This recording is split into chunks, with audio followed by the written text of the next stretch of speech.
Last year's Prince of Persia, The Sands of Time, was an action-adventure in the truest sense of the term, offering awesome levels, fiendish puzzles, and of course, the acrobatic prince himself. Ubisoft has just released a sequel, Warrior Within, and it appears to have addressed the biggest complaints about the previous game by adding in a deeper combat engine and a lengthier campaign. While these are great improvements, the darker tone falls somewhat flat compared to the charming fairy tale atmosphere in The Sands of Time. But make no mistake, Warrior Within is still a very worthy sequel to last year's game. Warrior Within continues the prince's story from last year's game. Because the prince has unleashed the mystical Sands of Time, he finds himself chased relentlessly by a monster called the Dahaka. To escape this fix, the prince decides he must travel to the past and kill the Empress of Time in order to prevent the creation of the sands entirely. Sound like a conundrum to you?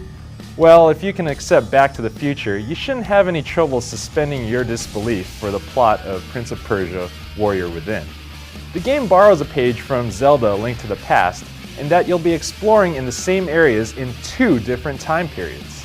Special rooms scattered throughout the fortress allow you to shift back and forth between the past and the present. Areas of the castle will change accordingly depending on the time period. This back and forth time travel lengthens the game, but also means you'll be doing a little bit of backtracking. It isn't as pronounced as a game like Metroid, but for the most part, the Warrior Within still plays in a linear way. The good news is that the game's pretty long, about 15 or 20 hours. While the middle of the game feels like it drags a bit, there's an interesting plot twist toward the end that freshens the gameplay up and helps you keep going until the very end. The biggest new addition to the game is a deeper combat mechanic. The prince can now do dozens of different weapon combos. With a single weapon in hand, you can grab enemies and throw them, or even strangle them. Dual wielding takes away your throw options, but allows you to perform much more powerful weapon combos. You can also choose to throw the weapon in your offhand at enemies to impale or behead them. You can of course still vault off of enemies and walls for more powerful slashing attacks, and a new pole swinging attack has been added. There's also plenty of blood and gore in Warrior Within to further spice things up.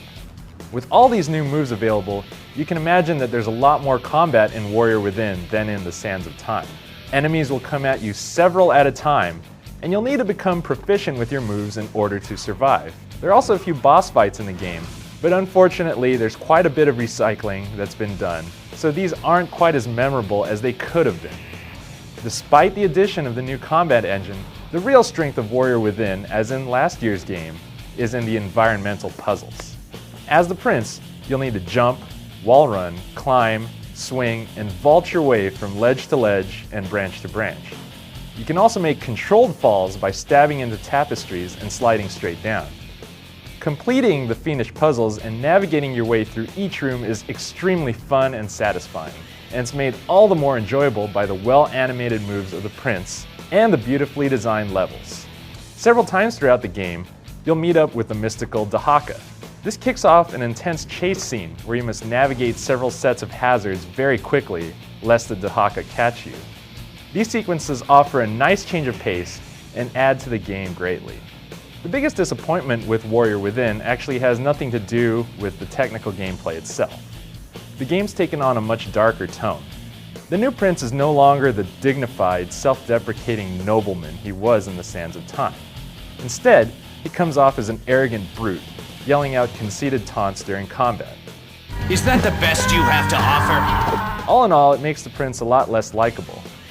The charming fairy tale tone of the Sands of Time has given way to a game that feels like it's trying just a little too hard to be edgy.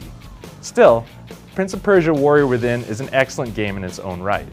Those who enjoy navigating through beautifully designed levels, complete with clever puzzles and traps, will definitely get their money's worth, and the combat has improved greatly.